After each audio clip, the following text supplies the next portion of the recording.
Hey guys, welcome to the fifth part in the series. I'm guessing you're here because you've seen part one, part two, part three, and part four. Right now, we are getting towards the end of the build, which looks like this in an A10 and it looks like this within a vapi.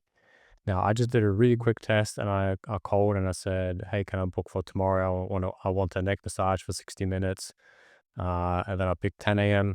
What then happened is this result, it gave me um, with like a static phone number and then the reason for the call in the body. The checking availabilities happen in under a second and the booking happen in under a second as well. So this is very, very quick system and it works all the time. What I'm going to do now is try and assess what we actually did last time. If you remember from last video, my NA10 code node wasn't working. It was down. Now it works, thankfully. So I guess I'll just kind of like recap just to make sure we remember what the whole build's about and how it works. So in this top section, what we're really doing is we got two tools inside of vapi. One's the book calendar and one's the check availability tool. So when we are checking the calendar, we are filtering within this switch node by the name of that tool, which is check calendar. And if that tool is being called, then it goes down this way. It then checks all our events. It grabs all our events. If it has any days that have any events in them, it will go this route. And then it will give us an array or like a list of all the slots that are available. And we have a message in here to say, hey, we are not available on this day. So this is like a fallback. And this is one where we do have some slots available and we are only going to choose 3 slots out of the big long list that it gives us. In here, this actually says that the whole day is available, so pick any slot. Then if they choose a slot, then we are going to go pick this route, which will book the user straight away. And this is just a fallback in here saying, if you actually book, and the reason why I do this is because I realize that in production, people actually pick the wrong slots once they've chosen a slot. So if they picked 10 a.m., but for some reason they might say like 10:30 a.m. or 11 a.m. straight after. So we sometimes end up having the wrong slot booked straight after. So we always got to double check. Last lesson, we went over this whole prompt. So you can check out the video. I'm going to pop it up right now. You can review it. Basically, we work for Therapy Plus. It's a massage therapy business. 30 minutes costs this much, 60 this much. We've put in the time in here. You'll have to change your IN or time zone right now. Basically, how it works is if someone asks to try and book or schedule, it will do this workflow right here, and then check the tools using our some prompt engineering that we did last go. Is this going to be perfect? No, but it's going to work pretty well out of the box. Definitely better than the first one that we ever created. Now that this all works, I want to make sure that everything is actually working as I want it to. So now I think what we can do today is we can actually hook this up to a phone number so that we can start to see the phone number and then we can map the phone number to our Google Calendar. That would be quite cool. So I think I'm going to reuse this phone number because I already have it set up. What you guys will do is just click on here, click on free vapi number and just choose a area code and then click on create and you'll get a phone number. For me, I'm going to call this YouTube test. And we'll click on the assistant that we want to pick, which in this case was Google Calendar. And then we just click on save. It's going to come through this phone number. So we need to call this right now. And I'm using a service so I'm using this service here to do all my test calls to US numbers because I live in like outside of the US. So it's pretty hard to test all this US stuff. So this makes it really easy for me. Just going to pop my number and stuff on the other side and I'm going to give it a quick call. Assistant should pick up with, hello. Yeah, hey, what's happening? Can I book an appointment for tomorrow at 9 a.m.? We have 3 slots available tomorrow morning, 9 o'clock, 9:30, and 10:30. Would you like to book the 9 o'clock slot, or would you prefer one of the Yeah, others? the 9 is good. Great, I'll reserve the 9 o'clock slot for you. Could I please have your name for the booking? Yeah, my name's Henrik, HENRYK, and I want to massage the 60-minute one. Your appointment for a 60-minute neck massage is booked for 9 o'clock tomorrow morning. The price will be $120. Is there anything else I can help you with today? No, that's it. Thank you. But so I already see like a couple of things we could fix up. It also didn't assign our phone number properly to it. So in here, when we come into this workbook, we will be able to map my phone number. The phone number is somewhere at the bottom here under customer number. And this is the thing that we want to map to um, like everything here. Now, what I like to do is just to map it all in here. So like customer number, and I'm just going to type in customer so I can find it easier. And just like that right here. Okay. So now when we go the booking route, we can now, I was swapping to the booking scenario that ran before. Now we should have this in here, the customer phone number. And now when we book, we should be able to, when we create an event, jump into here. And we can now change this to uh, phone number and then get that from our placeholders.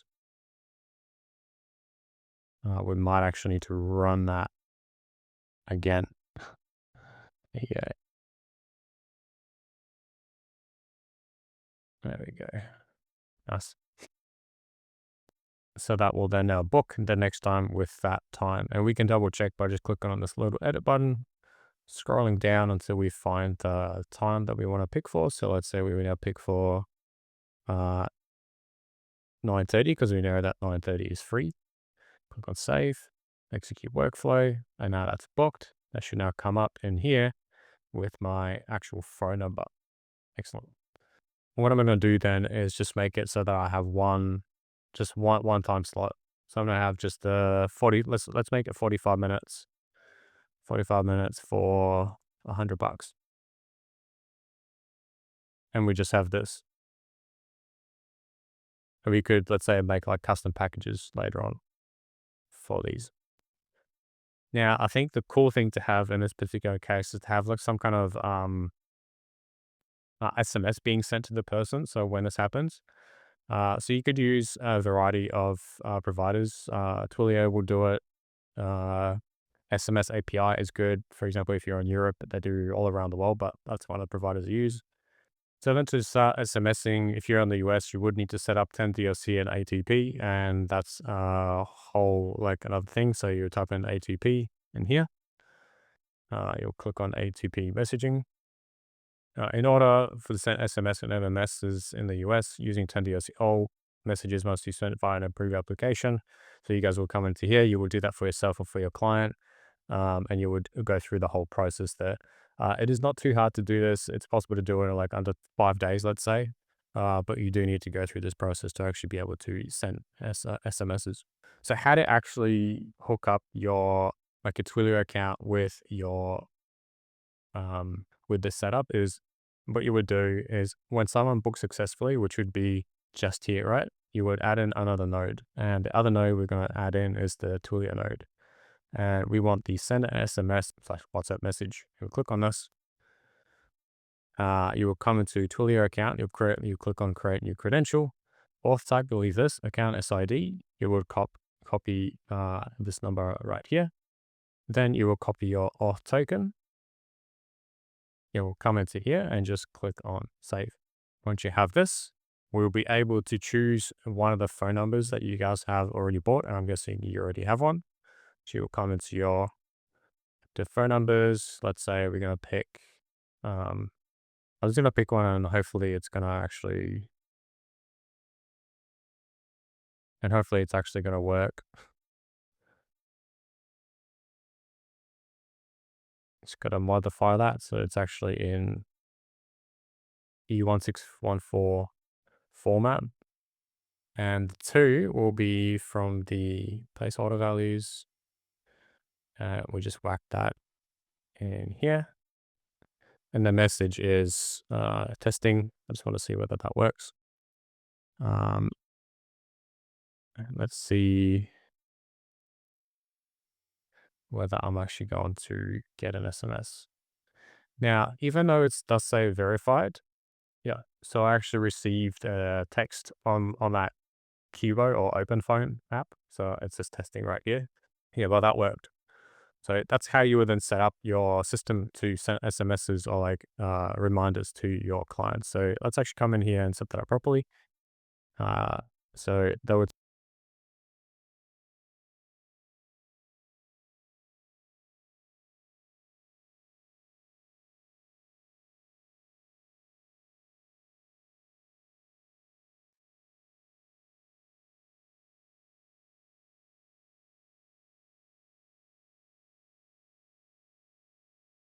sure, let's just make it easier on ourselves and just do the triple D then instead of doing all this. Let's just do that.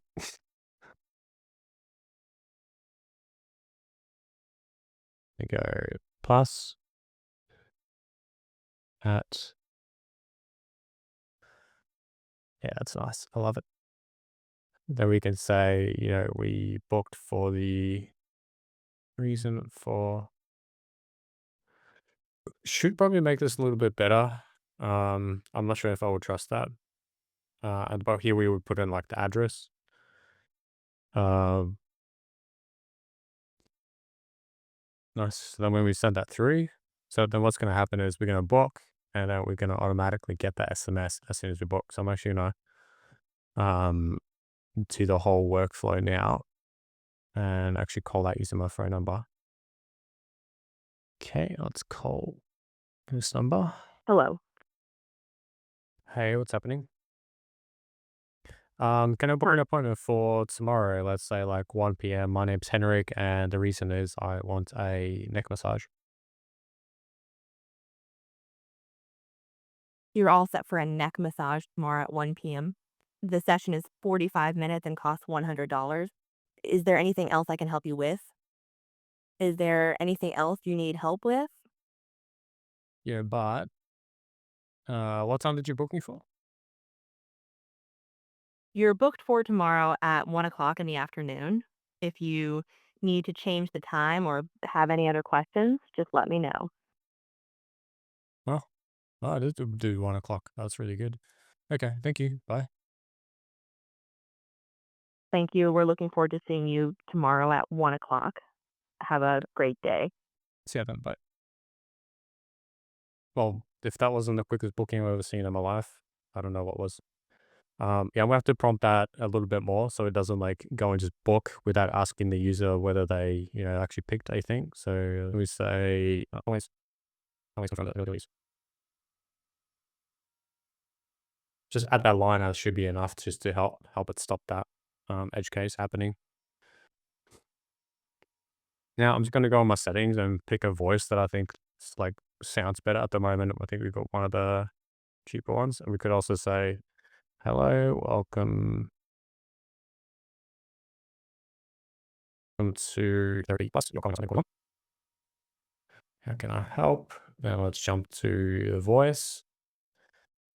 I'm not sure if I like Artesia actually, Sonic 3. It's a little bit like jumpy sometimes. So I'm gonna stick with Lava Labs for now.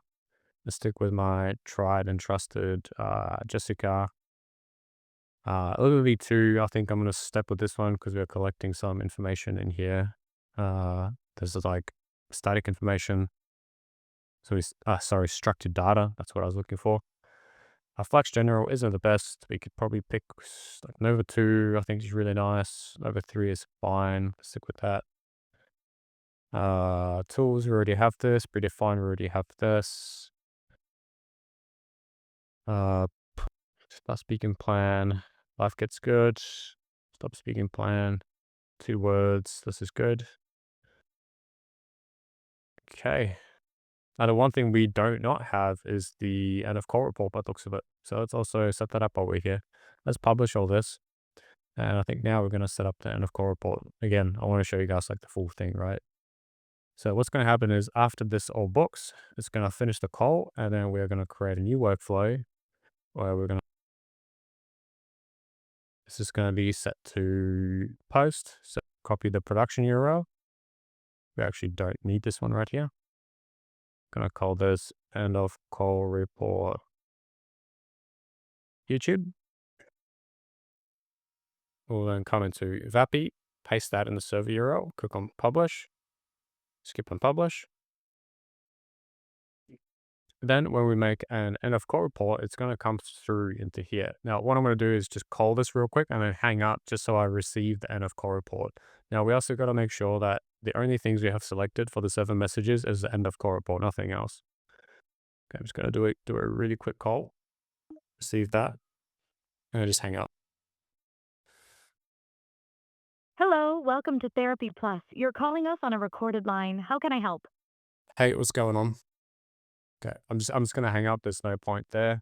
Um, Now what I need to do is to just come into here. That should have now went through. Let's now reload that. Oh, I did a mistake. I didn't turn it on. Okay, let's go again. Hello, welcome to Therapy Plus. You're calling us on a recorded line. How can I help? Hey, what's going on?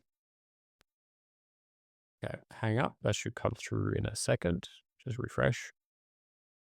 There we go. We copied that to editor, and this is then what we work with. So this is where we can do a lot of things. We can update the CRM. We can update Airtable. Um, we could do a bunch of cool things. So in here, let's just pretend, I don't know, we have Airtable hooked up. I'm actually going to hook up Airtable because I think this is going to be maybe the next lesson. Huh. Basically, what you're going to do is if in here, you're going to have a node in Airtable that will, for example, search for a record, and you're going to search by the phone number. That'll be like one of the headings in Airtable, and you'll be filtering by the customer number. You'll drop that in like so. And then you will actually, pick the table name, the base, the table name. It will do something like this. And then if the record exists, so the record ID exists, you will then go,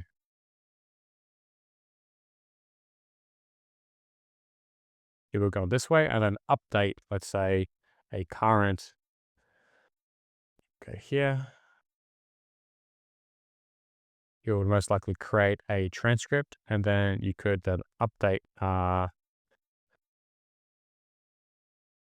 you can then update a specific person, because you could use then relational data for that. I do really think this will be outside of the scope of this video, honestly, because I'm not sure whether you guys will be using Airtable or Excel Sheet or Zoho or HubSpot. So like, I'm just showing the concept here. The concept is you can grab the phone number, search the CRM that you have, see if the person already exists in there. If they do, you're going to create a transcript in some spot and then update that record with that transcript. Now, if the person does not exist in a CRM, then if it's false, you're gonna then actually create the new lead. So create a new lead, or whatever you think would be the case. So this is exactly what's going to happen. You're gonna just click on execute workflow. You'll then map all these nodes that you have, and this is how your then client can see the transcript, the cost, the duration, what the person wanted. You could also enter in any KPIs you want, like whether the call was more than 30 seconds or what kind of treatment they chose, etc. Yeah, I think that's pretty much it. I did notice one more thing we could fix up in vapi, and that was the end of call message. So in here, I'll just say something like, thanks for calling. Down here, I wouldn't put things like have a great day, etc., because our AI sometimes says that out of the box. So the AI will say that, have a great day, and then our end of call message will also have that. So I just recommend having something pretty simple, or a little bit more like business or company orientated, which is having the, for example, company name in there. All right, I think we did a good amount here, and I've tested it. I'm very happy with how it works. Obviously, you guys could replace this with any other kind of like the concepts you learned from this. You could replace with any other booking software like GoHowLevel, Cal.com, Zoho. You guys picked up and learned anything from these series, I'd highly appreciate you just leave me a comment saying thank you. That does actually mean a lot to me.